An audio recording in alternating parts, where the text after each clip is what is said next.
നടന്നു തന്നെ വരും. ഗുരുവായൂരിൽ നിന്ന് ഇറങ്ങി നടന്നു തന്നെ ശബരിമല സന്നിധാനം മലയൊക്കെ നടന്നു കയറുന്നു. എനിക്ക് ധനം ഒരുപാട് കിട്ടണമെന്നോ വലിയ വീട് കിട്ടണമെന്നോ അങ്ങനെയുള്ള ഒരാഗ്രഹവും എനിക്കില്ല. ഞാൻ വന്നത് വയ്യ എന്ന് പറഞ്ഞ് കാലില്ലാത്തവരും കൈയില്ലാത്തവരും വയ്യ എന്ന് പറഞ്ഞ് ഓരോരുത്തർക്ക് വീട്ടിൽ കിടപ്പുണ്ട്. ചിലവര് മദ്യത്തിന് അടിമയാവണം, എന്റെ ജീവിതം പോയി എന്നൊക്കെ പറഞ്ഞ് അവര് എല്ലാം മടുക്കുന്നു. ചിലവർ ആത്മഹത്യ ചെയ്യുന്നു. ഒരു കാലം കൊണ്ട് എങ്ങനെ ജീവിക്കും? ഇവരൊക്കെ ആ വിശ്വാസങ്ങളൊക്കെ നഷ്ടപ്പെടുത്തി മനുഷ്യനായിട്ട് ജീവിക്കണം. നമുക്കൊരു അവയവമില്ല എങ്കിൽ വേറൊരു അവയവം നമുക്കൊരു സഹായത്തിനായി നമുക്കുണ്ടാവും.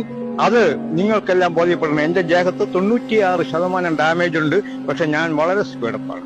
ഞാൻ ശബരിമല മലയും എല്ലാം കടന്നും നടന്നും തന്നെയാണ് ഞാൻ വരുന്നത്. ഓരോ അസുഖക്കാരും വിചാരിക്കണം നമ്മുടെ ജീവിതം പാഴല്ല, നമ്മളും ജീവിക്കുമെന്ന് ഇറങ്ങി പ്രവർത്തിക്കുക. തൽക്കാലം ഈ അപകടസ്ഥിതി മറക്കുക, ധൈര്യം കൊണ്ടുവരിക.